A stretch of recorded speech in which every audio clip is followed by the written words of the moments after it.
আস্তে আস্তে আমরা এত জোরে ফু দিলাম যেন ধুলো টুলো পর্যন্ত উড়ে যায়। এবার ওই ধুলাবালি কাকড় নিয়ে যদি বাঘের দিকে ছুড়ি, পাগলা কুকুরের দিকে ছুড়ি, শত্রুর দিকে ছুড়ি, কারণ ওদের চোখ যাতে ধাঁধা লেগে যায় ওই মক্কার জমিনের মতো আমারে দেখতে চিনতে না পারে, এরকমটা যদি ঘটনা ঘটে, মার আমাদের পাওনা বেশি হবে না কম হবে? কি মার বেশি হবে না কম হবে? বলবে গায়ে ধুলো দিলি কেন বল, কাকড় শুনলি কেন বল, বালি শুনলি কেন বল, এ বলবে না বলবে না?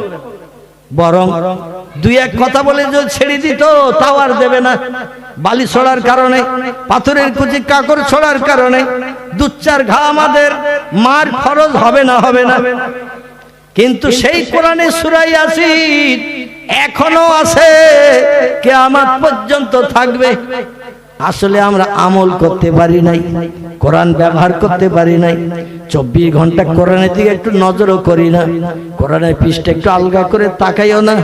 সময় পেলে চায়ের দোকানে বসে টেলিভিশন দেখি, ন্যাংটা নারী আর ন্যাংটা পুরুষ দেখি, আর বিপদের সময় কোরআন ব্যবহার করে ধুলো ছড়বো, ও কোরআন কি আমাদের কাজ করবে? কোরআন বলে মার ফরজ হয়ে যাবে, আমার সঙ্গে প্রেম মহব্বত ভালোবাসা গাঢ়তর তৈরি করো, তাহলে তোমরা লাভবান হবে। যেমন পয়গম্বর লাভবান হয়েছে, তোমরা লাভবান হবে। চিল্লাই বলুন একটু আমিন। আমার ভাইরা, আলী রাদিয়াল্লাহকে আল্লাহর পয়গম্বর একটা চাদর চাপা দিয়ে রাখলেন।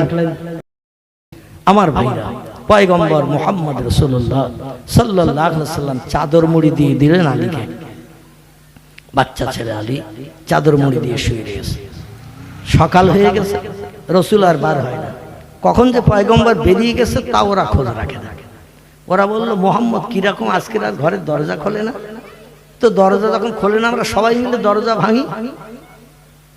ঈসা নবী ঘরের ভিতরে ঢুকেছিল প্রাণ রক্ষার তাগিদে, আর শত্রুরা সব দল বেঁধে ঘরের দরজা ঠেলে ভেঙে ভিতরে ঢুকে ঈসা নবীরে বার করার চিন্তা ভাবনা নিয়েছিল।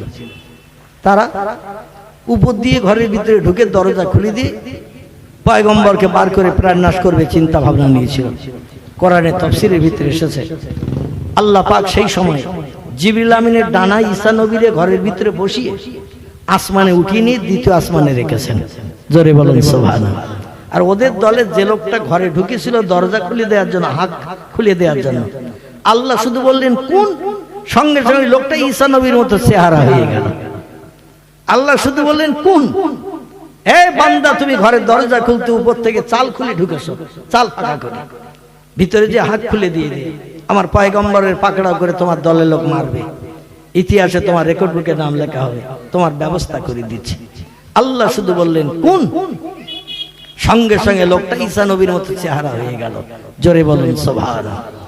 পয়গম্বর জিবরিলের ডানায় করে আসমানে উঠে গেল, দ্বিতীয় আসমানে রয়েছে। আমাদের নবী মেরাজের রজনীতে দ্বিতীয় আসমানে ঈসা নবীকে দেখে এসেছেন।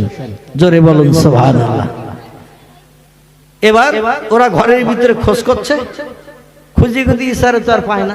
বলে এই ঘরে ঢুকলাম, আমরা সবাই দেখলাম, দরজা লাগালো তাও দেখলাম, দরজা বাইরের থেকে ঠেললাম খুলতে পারছিলাম না।